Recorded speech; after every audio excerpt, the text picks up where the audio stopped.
Welcome to Not Milk Never Milk. Subscribe if you're lactose intolerant. You're signed in and ready. Go to your avatar, click Settings, then Account to find the username field. Once there, understand why you're changing it. URLs, links, and collaborator references will update.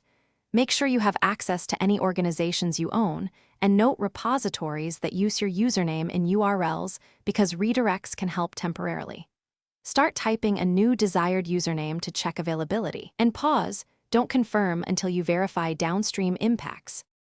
Once your new username shows available, enter it and read GitHub's warnings about immediate URL changes and possible conflicts. Go ahead and update local repositories.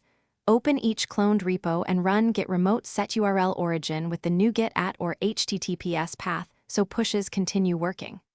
Also scan integrations, SCI, OAuth apps, webhooks, and third-party services to update references. Make sure your email and profile displays remain correct, because those impact visibility and notifications after the switch.